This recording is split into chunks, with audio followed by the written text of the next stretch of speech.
नमस्कार. बियॉन्ड बुकच्या एका नव्या एपिसोडमध्ये मी आपलं सगळ्यांचं स्वागत करतो. आपल्याला आठवत असेल, आपल्याला शाळेमध्ये प्रयोगाची वही असायची. त्या प्रयोगाच्या वहीमध्ये आपण उद्देश, कृती, निरीक्षण आणि अनुमान अशा पद्धतीनं आपला प्रयोग लिहायचो. त्या वहीचं नेमकं पुढे काय होतं, खरंच काही होतं का, त्यातनं सायंटिस्ट जे काम करतात ते नेमकं काय काम करतात, हे एक कुतूहल असतं आपल्यासाठी. आजही सायंटिस्ट म्हटलं की आपल्या डोळ्यापुढे न्यूटन, आईन्स्टाईन, आपल्याकडचे वसंत गोवारीकर, रघुनाथ माशेलकर आणि आपले माजी राष्ट्रपती अब्दुल कलाम आपल्याला आठवतात. पण महिला सायंटिस्ट म्हणून चटकन एखादं नाव आपल्या ओठांवर येत नाही, आपल्या विचारांमध्ये येत नाही. तर असंच एक अतिशय वेगळं काम करणाऱ्या डॉक्टर ममता सिंघवी यांच्यासोबत आजचा एपिसोड बियॉन्ड बुक्सचा आपण करणार आहोत. त्या आज आपल्यासाठी मुद्दामहून वेळ दिला आहे त्यांनी, आणि आज त्यांच्यासोबत आपण खूप सारं त्यांच्या क्षेत्राविषयीचं जाणून घेणार आहोत. ममता सिंघवी या एक अशा महिला आहेत की ज्या बायोफ्युएलवर रिसर्च करतायत. तो करत असतानाच नॅनो टेक्नॉलॉजी आणि जेनेटिक इंजिनिअरिंग असं वेगवेगळ्या गोष्टींमध्येही त्यांचा रिसर्च आता सुरू आहे. त्यांच्या रिसर्चची जगानं नोंद घेतली आहे, ही आपल्या भारतीयांसाठी फार अभिमानाची गोष्ट आहे. आणि सगळ्यात महत्वाचं म्हणजे साऊथ कोरियातर्फे दिला जाणारा हॉल ऑफ फेम हा खूप प्रतिष्ठेचा पुरस्कार त्यांना मिळालेला आहे. तसेच भारत सरकारकडनं दिली जाणारी जी रामलिंगा स्वामी फेलोशिप आहे, तिनंही डॉक्टर ममता यांना सन्मानित करण्यात आलेलं आहे. तर आज आपल्यासोबत आहेत डॉक्टर ममता सिंघवी. आपण त्यांच्या क्षेत्राचे जे इन अँड आउट आहेत, त्यांच्या क्षेत्राचे जे स्कोप आहेत, तिथल्या ज्या ऑपॉर्च्युनिटीज आहेत, त्याविषयी त्यांच्याकडनं जाणून घेणार आहोत. नमस्कार ममताजी, आपलं बियॉन्ड बुक्स मध्ये आम्ही स्वागत करतो. ममताजी, मायक्रोबायोलॉजी ही जी तुमची ब्रँच आहे, ती नेमकी कशावरती काम करते? Microbiology, the name itself suggest की ह्याच्यामध्ये ही अशी एक ब्रांच आहे सायन्सची की ज्याच्यामध्ये आम्ही खूपच सूक्ष्म असे जीव असतात ना, त्याच्यावर काम करतो. सूक्ष्म जीव म्हणजे काय की जे आपण नेकेड आईजने पाहू नाही शकत नाही, आणि त्याच्यासाठी आपल्याला स्पेशली मायक्रोस्कोपने बघितल्यावरच ते आपल्याला दिसतात. तर असे त्यांना आपण मायक्रो ऑर्गॅनिझम्स म्हणतो. आणि मायक्रो ऑर्गॅनिझम्स म्हणजे त्याच्यामध्ये microorganisms includes various types of bacteria, yeast, fungi, viruses etcetera. तर जसं आता आपण कोरोनाचं कोविड व्हायरसचं नाव ऐकलं असेल, तर ते एक व्हायरस आहे, ते एक मायक्रोब आहे. ओके. आणि we are surrounded by millions of microbes. आपल्या म्हणजे गट फ्लोरामध्ये, स्किनवर, एअरमध्ये, सॉइलमध्ये, तर एव्हरीवेअर मायक्रोब्स आर देअर. तर हे म्हणजे आपण त्यांच्यात राहतोय. एक्झॅक्टली. ते आपल्यात नाही राहते, आपण त्यांच्यात राहतोय, असं कदाचित असेल. करेक्ट. म्हणजे मिलियन्स ऑफ मायक्रोब्स आपल्या सराउंडिंग मध्ये आहेत, आणि इव्हन आपल्या गट्स मध्ये, स्किनवर, बॉडीवर. तर हे मायक्रोब्स कसे आहेत की they can be friends or फोज.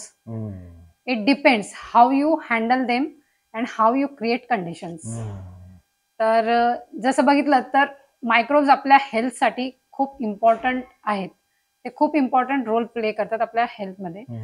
आणि जर काही मायक्रोब्स असे पण आहेत की जर कंडिशन्स सुटेबल नसतील तर ते आपल्यासाठी एनिमी, हार्मफुल पण असू शकतात. तर ते एक्झाम्पल्स आपण ऑलरेडी बघितलंय कोरोनाचं. हा, तर ते आपल्याला सिकही करू शकतात आणि हेल्दीही करू शकतात. राईट. आणि मला असं विचारायचं आहे की मोस्टली काय होतं की 12वीला खूप सारे स्वप्न घेऊन सगळेजण, पालक आणि मुलं दोन्ही त्या 2 वर्षामध्ये काय म्हणून भारवलेले असतात की आपल्याला करिअर म्हणून काहीतरी चांगलं फील्ड निवडायचं आहे. आणि मग मोस्टली आपल्या डोळ्यापुढे मेडिकल, इंजिनिअरिंग आणि तत्सम काही गोष्टी येतात. पण रिसर्चकडे जावं असं वाटत नाही कोणाला. किंबहुना काय होतं की मेडिकलला ऍडमिशन मिळाली नाही, इंजिनिअरिंगला ऍडमिशन मिळाली नाही, मग मी बीएससी करतोय, आणि मग सगळेजण तसे ऑफ मूडनीच बीएससी कडे वळतात. तुम्हाला काय वाटतं, म्हणजे जेव्हा तुम्ही बीएससी केलं आणि या सेगमेंटमध्ये तुम्ही इथपर्यंत पोहोचलात, तर तुम्ही काय सांगाल की या रिसर्च मध्ये मुलांनी यावं की नाही यावं? ओके. ॲक्चुअली म्हणजे माझी पण कंडिशन अशीच होती. 12वी केली आणि मला गाईडन्स नव्हता. तर ॲडमिशन सगळं ॲप्लिकेशन वगैरे प्रोसेस लेट झाली. त्यामुळे माझं इंजिनिअरिंगचं पण चान्स गेला, मेडिकलचा पण गेला आणि ऑप्शन नव्हता म्हणून मी बी-एस-सी केली. हम्म. तर ते मला असं वाटतं, की खूपदा ती एक सिच्युएशन असते बऱ्याचशा बऱ्याचशा लोकांच्या लोकांच्या तीच होते. हां. आणि मला असं वाटतं, की एकतर हा एक रिझन आहे, की त्यांना अवेअरनेस नसते, की बी-एस-सी नंतर काय किंवा एम-एस-सी होईल किंवा पी-एच-डी होईल. तर तेवढं ते अवेअरनेस नसते आणि सेकंड म्हणजे काही लोकांना अवेअरनेस असते त्या फील्डबद्दल, पण ते फील्ड ते चूज करत नाही. हम्म. ते प्रेफरन्स देतात मेडिकल किंवा इंजिनिअरिंगसाठी. हम्म. तर मला असं वाटतं, की ते एक वेल नोन फील्ड आहे आणि असं वाटतं, की एकदा ते झालं, की ते सिक्युअर फील्ड वाटतं असं. अच्छा. हम्म. म्हणजे तुम्ही लगेच सेटल होतात हम्म. आणि पैसे कमवायला लागतात. तर एक लाईफ एक छान लाईफ तुम्ही जगू शकतात, जगू असं शकतो. सगळ्यांना वाटतं, की हम्म. आणि इंजिनिअरिंग म्हटलं, की हायली पेड जॉब्स असतात. पण आता रिसर्च म्हटलं, ज्यांना नॉलेज आहे ऑलरेडी, ते असा विचार करतात, की रिसर्च म्हटलं तर तुम्हाला सायंटिस्ट अगर फॉर एक्झाम्पल बनायचंय, हम्म. तर त्यासाठी तुम्ही आधी पी-एच-डी करावी लागेल तुम्हाला. त्याच्यासाठी काही एक्झाम्स असतात, त्याही टफ असतात हम्म. आणि त्या क्लिअर झाल्या किंवा नाही झाल्या, त्याच्यावर डिपेंडन्सी आहे, की तुमची पी-एच-डी होईल होईल की की नाही. नाही. हो. आणि पी-एच-डीमध्ये एकदा तुम्ही एंटर केलं, हम्म. की त्याच्यानंतरही कसं असतं, की पी-एच-डी नंतरही इट डिपेंड्स, हम्म. की तुमचा गाईड कसा आहे, इन्स्टिट्यूट कुठली आहे, टॉपिक काय ओके. आहे. हा, हा, हा. तर मिनिमम 5 इयर्स म्हणजे हे तुम्हाला फॅक्टर्स खूप महत्वाचे असतात. ऑफकोर्स गाईड तर एक इम्पॉर्टंट फॅक्टर असतो तुमच्यासाठी. तर ते 5 वर्ष मिनिमम तुम्हाला पी-एच-डीला लागतातच इंडियामध्ये. आणि पण जर तुम्हाला कधी-कधी डिपेंड आहे तुमचं फील्ड काय आहे, कधी रिझल्ट्स नाही आले, तर तुम्हाला 7-7, 8-8 वर्षही लागतात. मी असे अरे वा. बघितले अच्छा. माझे कलीग्स, सीनियर्स आणि डिफरंट ब्रांचेसमध्ये केमिस्ट्रीमध्ये वगैरे पण, की त्यांना 9-9, 10-10 वर्षानंतर डिग्री मिळाली. तर तो एक स्ट्रगल असतो ना, तर त्यामुळे मला असं कदाचित असं वाटतं. थोडक्यात तिथे कस पण लागतो. हां. म्हणजे जो कस आता आपण जो म्हणतोय की इकडे मेडिकल आणि इंजिनिअरिंगला त्या प्रमाणात लागत नाही, तेवढा तुमच्या बुद्धिमत्तेचा आणि पेशन्सचाही कस तिथे म्हणजे खूप सारं घासून पुसून ज्याला आपण म्हणतो, तुमचं जे काही स्किल आहे किंवा नॉलेज आहे ते त्या प्लॅटफॉर्मवरती तुम्हाला अप्लाय करावं लागतं आणि then you get the fruits of that. हां, नक्कीच. तर ते कसं असं की पेशन्स जसं तुम्ही म्हटलं एकदम करेक्टली, की पेशन्स लागतो. खूप जास्त पेशन्स लागतो आणि मोर ओव्हर कसं असतं, की एक तो फेलोशिप्स जे असतात ते एवढे अट्रॅक्टिव्ह नसतात. अच्छा. तर त्यामुळेही मला असं वाटतं, की लोक म्हणजे स्टुडंट्स जनरली ते फील्ड अव्हॉइड करतात जाण्यासाठी. तर तो एक रिझन असेल. पण हॅव्हिंग सेड दॅट, पूर्वी अशी सिच्युएशन होती, की फेलोशिप्स एवढ्या अट्रॅक्टिव्ह नव्हत्या पी-एच-डीसाठी. पण आता खूप इम्प्रूव्हमेंट झाली आहे. गव्हर्नमेंटच्या फेलोशिप्स चांगल्या आता सिग्निफिकंटली इम्प्रूव्ह इन्क्रीज झाल्या झाल्या. हां. तर आणि मला वाटतं त्यांची क्वांटिटी पण वाढली आता. येस, क्वांटिटी ही वाढली आहे आणि मला असं वाटतं, की आता नंबर ऑफ स्टुडंट्स आहे ना, तेही इन्क्रीज झाले पी-एच-डीचे. अच्छा. तर आधी जी सिच्युएशन होती त्यापेक्षा आता इम्प्रोव्हायझेशन झालं आहे आणि मला वाटतं, की नियर फ्युचरमध्ये ती अवेअरनेस पण वाढेल अजूनही आणि नंबर ऑफ पी-एच-डी स्टुडंट्स, सायंटिस्टही वाढतील.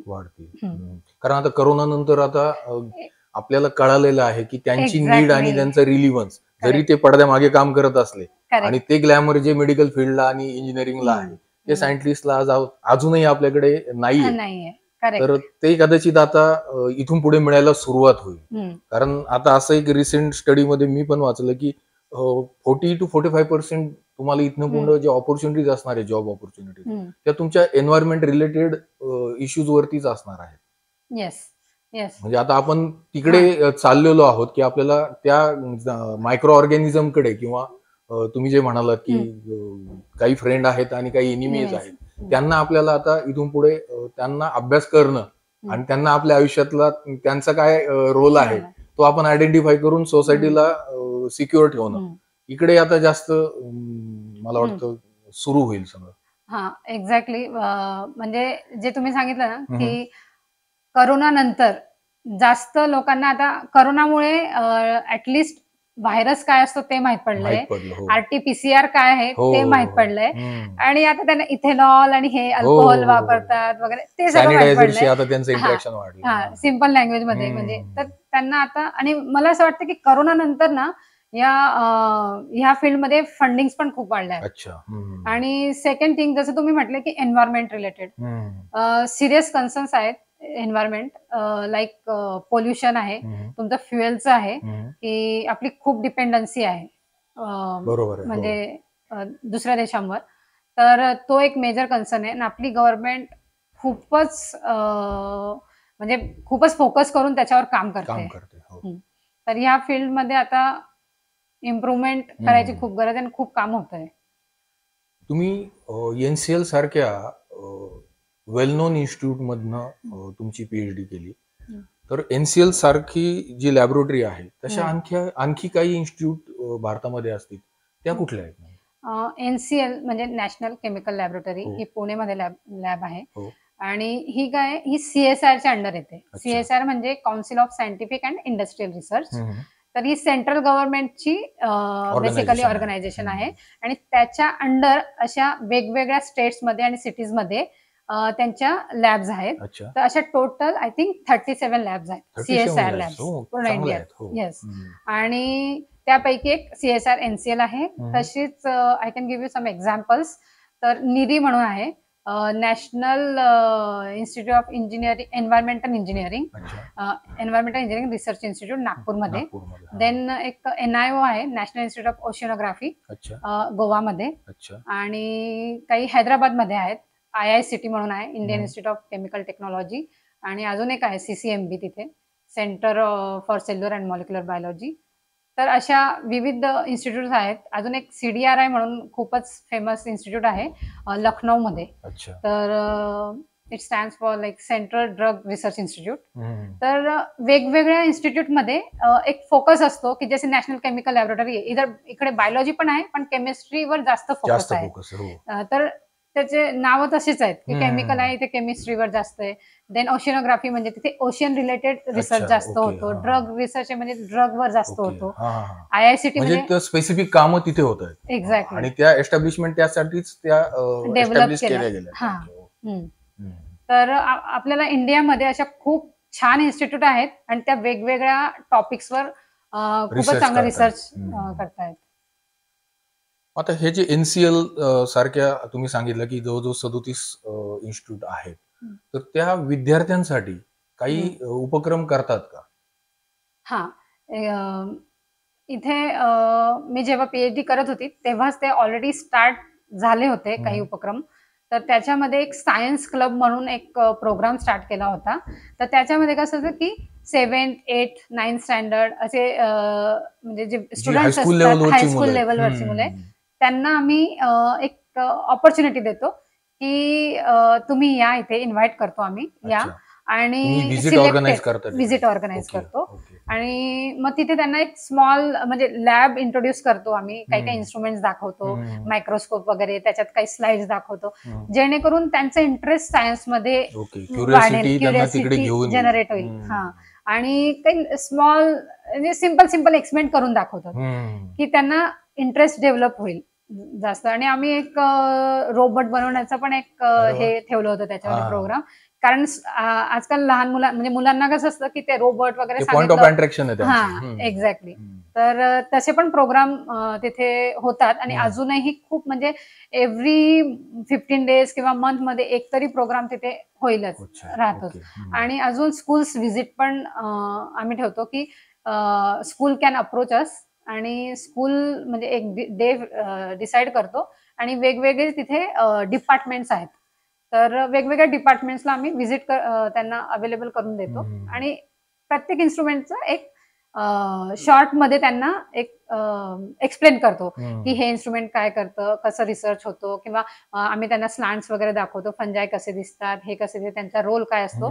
तर थोडं थेरॉटिकली पण एक्सप्लेन करतो, जेणेकरून त्यांना सायन्स या फील्डमध्ये थोडं त्यांचं इंटरेस्ट इम्प्रूव्ह होईल. हम्म.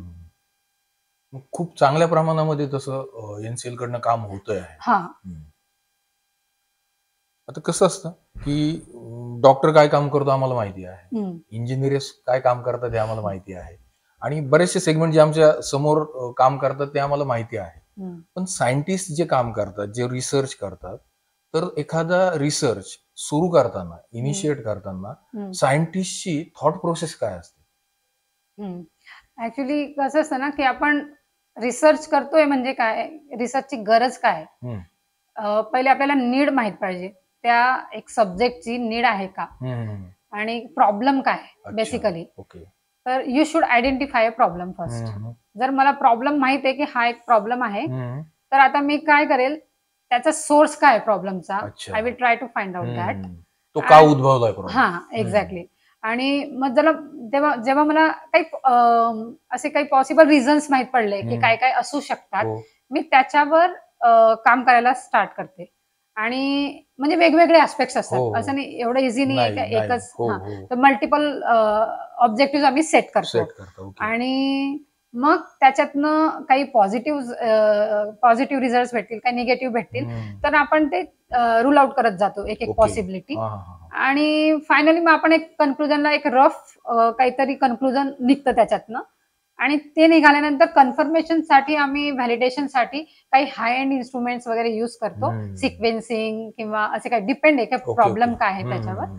आणि फायनली मग we get that solve that problem. हं. तर एक पॉसिबल सोल्युशन एक आपल्याला भेटतं त्याच्यातनं काय असेल टेंटेटिव्हली.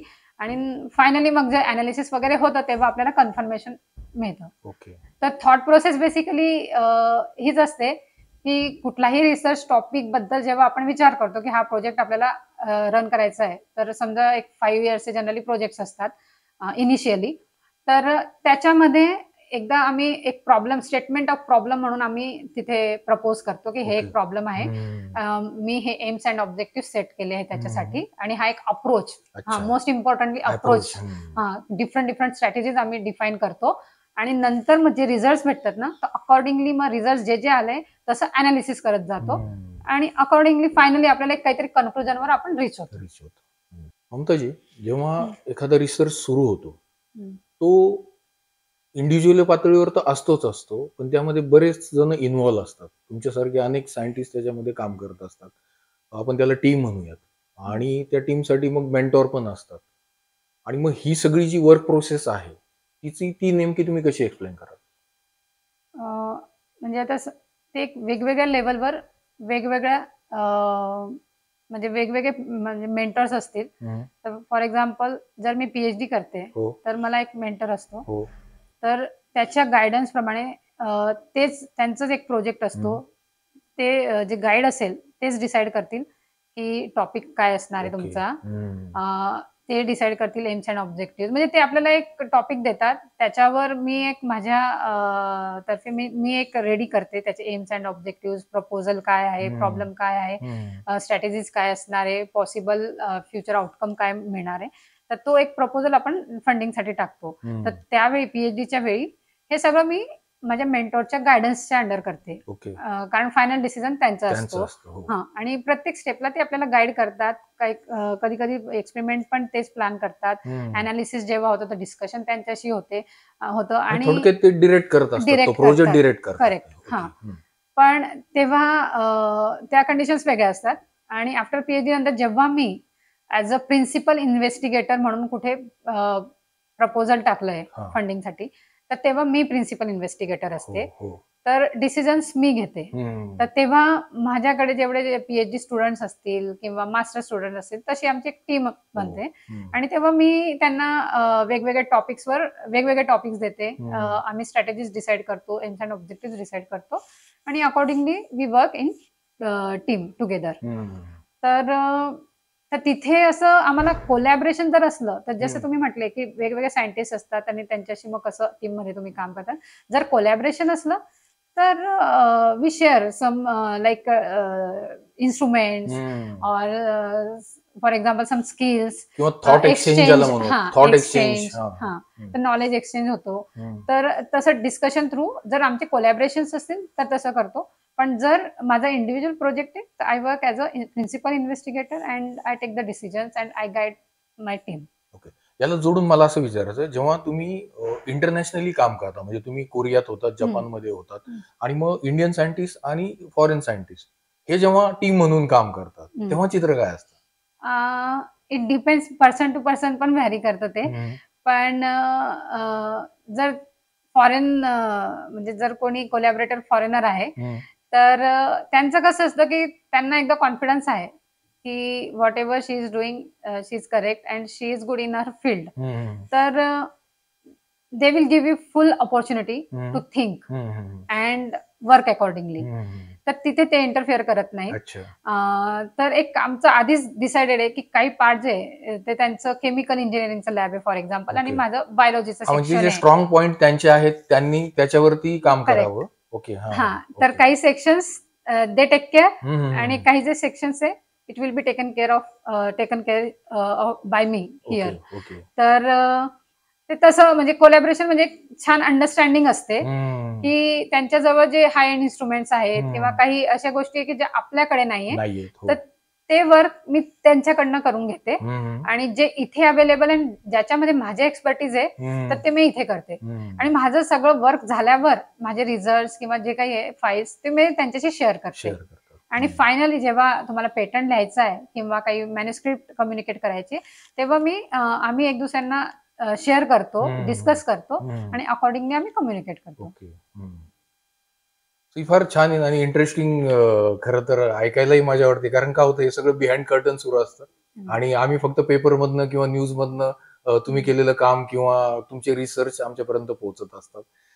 आणखी मला त्याला धरून असं विचारायचं आहे, की सायंटिस्ट मेनली जसं एखादा हं, आर्टिस्ट त्याचं चित्रकलेचं किंवा त्यांनी केलेल्या कामाचं एक्झिबिशन करतो आणि हं, ती आर्ट लोकांपुढे येतं. हं, तसाच तुम्हाला वे आहे, की तुम्ही तुमचा रिसर्च तुम्ही पेपरमध्ये पब्लिश करता. हं. जी काही महत्त्वाची इंटरनॅशनल जर्नल्स आहेत, त्यातनं तुमचा रिसर्च पेपर हा पब्लिश होतो.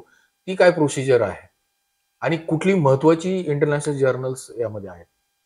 अ, कसं आहे की एकदा रिसर्च चालू झाला, हं. काही प्रॉमिसिंग रिझल्ट्स आम्हाला मिळायला मिळाले. लागले. हो. हां, हं. तर तेव्हा आम्ही असं वाटतं की आता इनफ डेटा आहे हं, हं, आणि व्हॅलिडेशन खूप झालंय. हं, हं. तेव्हा then only we start thinking about manuscript writing. Okay. तर एक रफ ड्राफ्ट रेडी करतो. हं, हं. त्याच्यामध्ये introduction, materials, methods, results, discussion, conclusion वगैरे सगळं असतं. हं, आणि मग आता कुठल्या जर्नलला पाठवायचं हं, ते आपल्या टॉपिकवर डिपेंड असतं. हं, तर माझं जे काम आहे मोस्टली तर फॉर एक्झाम्पल टेक्नॉलॉजी रिलेटेड आहे, बायो रिसोर्स टेक्नॉलॉजी, नंतर काही केमिकल इंजिनिअरिंग रिलेटेड आहे. तर मोस्टली जर्नल्स माझे किंवा ग्रीन केमिस्ट्री, एन्व्हायर्नमेंट रिलेटेड आहे. तर तसं according to the topic we can select the journal okay. And usually we try to publish our data in very good reputed journals, scientific journals हं, and with high impact factor. हं. तर ते आधी आम्ही try करतो आणि journals म्हणजे वेगवेगळे जर्नल्स असतात. मी तुम्हाला I can mention some names. Elsevier, जैसे ACS, American Chemical Society, hmm, nature, hmm, science, hmm, अजून आर-एस-सी. हं. तर असे वेगवेगळे जर्नल्स आहेत. लॅन्सेटबद्दल आम्ही बरचसं लॅन्सेट, ऐकलंय. हां, हां. लॅन्सेट इट्स अ हं. Very good journal. हो. तर नेचर अँड सायन्स हे जे मेन 2 जर्नल आहेत ना, ते खूपच सुपेरियर जर्नल्स आहेत. तर everyone wants to publish in that. It's a hmm. Dream it's a dream. Of hmm, every scientist to publish in those journals. तर म्हणजे त्यांचं इम्पॅक्ट फॅक्टर जे आहे ते खूपच हाय आहे. हं. तर तर असे वेगवेगळे जर्नल्स असतात. It depends on the it topic. Depends. Right. हं. आणि मग एकदा तो रिसर्च पेपर त्या जर्नलमध्ये पब्लिश झाला तुमचा, म्हणजे तुमच्या कामाची नोंद जगाने घेतली एकदा. हं, त्यानंतर मग त्या कामाचा किंवा त्या रिसर्चचा जो जर्नी आहे, त्याचा जो प्रवास आहे, हं, तो नेमका कसा सुरू होतो? म्हणजे एकदा त्या कामाला जगानं पाहिलं, अनुभवलं हं. आणि जगाच्या लक्षात आलं, की यावरती काम होतं आहे. तर मग त्यानंतर त्या रिसर्चचं काय होतं? हां, कसं असतं, की एकदा रिसर्च पेपर पब्लिश झाला, हं, हं. तर फॉर एक्झाम्पल काही प्रोडक्शन प्रोसेस आहे. हं, तर मी एक मॅक्सिमम व्हॅल्यू जर म्हणजे 30 ग्रॅम्स पर लिटर प्रोडक्शन झालं एक प्रॉडक्टचं, ओके. असं मी रिपोर्ट केलं रिपोर्ट केला. हां. आणि काही त्याचे युनिक फीचर्स आहेत ते मी रिपोर्ट केले. हं. तर आत्तापर्यंत ते काम झालं नव्हतं, असे रिझल्ट्स नव्हते म्हणून माझं काम ते पब्लिश झालंय बरोबर. कारण ते हो, युनिक होतं, हो, नॉवेल होतं. हो. तर आता जो नेक्स्ट पर्सन त्याच टॉपिकवर पुढे एक्सटेंड करून काही काम करत असेल आणि डिफरंट आस्पेक्ट स्टडी करत असेल, तर तो काय करणार की आमचा जो रिसर्च आहे, तर आमच्यासारखंच अजून दुसरे पण सायंटिस्ट असतील, त्यांचे रिसर्च ते त्याच्यामध्ये त्याच्या पेपरमध्ये ते डिस्कस करतील, कम्पेअर करतील, रेफरन्स म्हणून ते यूज करतील. आणि असं आमचे पेपर्स ते साईट करतील बेसिकली. तर तसं ती प्रोसेस कंटिन्युअस चालू राहते, कारण का तुम्हाला एक कंपॅरिझन किंवा एक रेफरन्स पाहिजे असतो, त्याला अपडेशन मिळत राहतं. पण त्याचं जसं तुम्ही म्हणताय की पुढे काय होतं, पण पुढे काय, ती कशी एक स्टेप वाईज प्रोसेस आहे की ते एक इम्प्रुव्हमेंट होत जाते. कारण का पेपर एक पब्लिश केला म्हणजे कम्प्लीट स्टडी झाला असं नाहीये. तो एकच पार्ट असतो, तो आपण पब्लिश करतो. पण लोक मग आम्ही स्वतः पण म्हणजे एक स्टेप वाईज त्याच्यावर रेफरन्सेस तुम्ही पण त्याच पद्धतीने यूज करता. करेक्ट. तर ते एक स्टेप्स असतात. आणि कसं असतं, एक फायनल पॉइंटला कोणीतरी जो काही त्या टॉपिकवर त्या फील्डमध्ये काम करतोय, तो त्या कम्प्लीट टेक्नॉलॉजीज किंवा ज्या काही प्रोसेसेस आहेत त्यांचा यूज करून ऍज अ रेफरन्स तो काहीतरी बेटर डेव्हलप करतो. फायनल आउटपुट पर्यंत येतो. फायनल आउटपुट, तो आईस ब्रेकिंग मोमेंट ज्याला पण म्हणतो, की तिथे असते. पण ही जी प्रोसेस आहे असं नाही, ही कलेक्टिव्ह प्रोसेस आहे. तर एक इंडिव्हिज्युअलने आज येऊन काहीतरी नवीन केलंय असं नाहीये, त्याच्या मागे खूप स्टेप्स असतात. नाही, मग क्रेडिट फॅक्टर यामध्ये कसे कन्सिडर केले जातात? म्हणजे आता क्रेडिट फॅक्टर म्हणजे in terms of like impact factor? नाही, credit factor in the sense की आता तुम्ही काम केलंय, तुमच्या नंतर मी काम केलंय, पण मग तुम्हाला क्रेडिट किती प्रमाणात मिळेल आणि मला किती, किंवा त्याचा असं काही आहे का, रेशो आहे किंवा अरेंजमेंट आहे का? ते कसं सायटेशन बेसिसवर असतं. जर माझं काम झालंय आणि कोणीतरी त्याच रिलेटेड टॉपिकवर काम करून पेपर पब्लिश केलाय, पण लोकांनी जर माझं जास्त साईट केलंय ते काम, तर सायटेशन्स ऑटोमॅटिकली वाढतील. तर ते क्रेडिट असतं. तर सायटेशन्स वाढले, क्रायटेरिया, इम्पॅक्ट फॅक्टर, नंतर सायटेशन्स, नंबर ऑफ सायटेशन्स, तर त्याच्यावरनं आपली एच इंडेक्स कॅल्क्युलेट होते. आणि सायंटिस्ट मला वाटतं की कुठेही जर इव्हॅल्युएशन होतं तर एच इंडेक्स, लाईक सायटेशन आणि इम्पॅक्ट फॅक्टर पण इम्पॉर्टंट असतात, पण एच इंडेक्स खूप कन्सिडर केली जाते. एच इंडेक्स थोडंसं तुम्ही इलॅबोरेट करा. एच इंडेक्स म्हणजे की number of citations per year, म्हणजे एक फॉर्म्युला आहे त्याचा. तर त्याच्यामध्ये हे दोघी तिघी फॅक्टर बघतात की नंबर ऑफ सायटेशन्स किती आहे आणि किती वर्षातनं, म्हणजे कधी पब्लिश झालाय, नंबर ऑफ डेज, किती लेटेस्ट आहे. तर तो एक फॉर्म्युला आहे, तर त्याच्यावर ते कॅल्क्युलेट करतात. तर त्या आणि नंबर ऑफ सायटेशन्स किती वर्षातनं किती मिळाले, तर अकॉर्डिंगली एच इंडेक्स मिळते. तर जेवढे जास्त सायटेशन होतील तेवढे तुमची एच इंडेक्स जास्त होईल. ममता मॅडम, पेटंट विषयी आम्ही खूप ऐकतो, मग पेटंटची जी प्रक्रिया आहे, म्हणजे इंडियन पेटंट आणि इंटरनॅशनल पेटंट, ती नेमकी काय? फर्स्ट ऑफ ऑल, पेटंट म्हणजे पेटंटची गरज केव्हा असते, जेव्हा तुम्ही काहीतरी एक नवीन संशोधन केलंय, जे एकदमच नॉवेल आहे, ते अजून कुठेही रिपोर्ट झालेलं नाहीये, तर नॉवेल्टी असल्यावरच तुम्ही पेटंट करतात. तर पेटंट म्हणजे तुम्ही तुमच्या रिसर्चला तुम्हाला प्रोटेक्ट करायचंय, की कोणीही क्लेम नाही करू शकत. म्हणजे फर्स्ट टाइम तुम्ही ते रिसर्च केलं होतं आणि तुम्ही ते फाइंड आउट, डिस्कवर केलेलं आहे, आणि त्याला प्रोटेक्ट करण्यासाठी आपण पेटंट करून ठेवतो. तर ते आपल्या सिक्युरिटीसाठी, आपल्या रिसर्चच्या सिक्युरिटीसाठी बेसिकली. आणि कुठली novel process, novel microbes identify केलाय किंवा काही डेव्हलप केलंय नवीन, तेच आपण पेटंट करू शकतो. तर पेटंट तुम्ही फर्स्ट ऑफ ऑल तुम्ही इंडियन आहात, तुम्हाला इंडियात आधी कंपल्सरी आहे की तुम्हाला इंडियन पेटंट घ्यावं लागेल. तर ती एक अशी प्रोसेस असते की इथे आम्ही पर्सनली ते इंडिव्हिज्युअली आम्ही नाही करत ते प्रोसेस. तर आम्हाला युनिव्हर्सिटीमध्ये, फॉर एक्झाम्पल जिथे मी आता काम करते, तिथे आमचं एक पेटंट ऑफिस असतं, लॉयर्स असतात, तर ते आम्हाला हेल्प करतात. तर आम्ही फक्त आमची काय प्रोसेस आहे, काय नॉवेल थिंग्स आहेत, ते आम्ही एक राईटअप देतो त्यांना, आणि पुढे ते फॉर्मॅटिंग वगैरे करून आणि काय ते लॉच्या अकॉर्डिंग जे काही रूल्स असतील ते फॉलो करतात. तर ते प्रोसेस करतात. तर इंडियन पेटंट झाल्यावर एकदा ते तुम्ही अप्लाय केलं, नंतर तुम्ही फॉर एक्झाम्पल तुम्हाला युएसए पेटंट करायचंय, तर नंतर ते तुम्ही करू शकतात, पण आधी तुम्हाला इंडियन पेटंट मॅन्डेटरी आहे.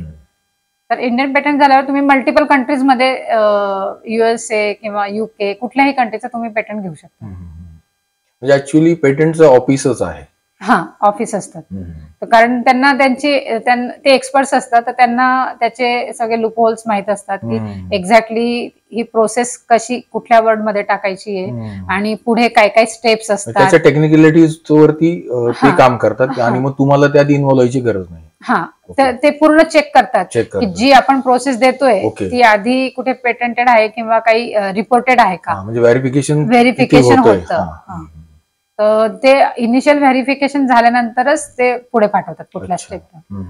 मग साधारण त्याचं ड्युरेशन किती असतं? म्हणजे इंडियन पेटंट मिळायला किती वेळ लागतो आणि इंटरनॅशनली ते अक्लेम व्हायला किती वेळ लागतो? ऍटलिस्ट 1 year तर जातो त्याच्यात.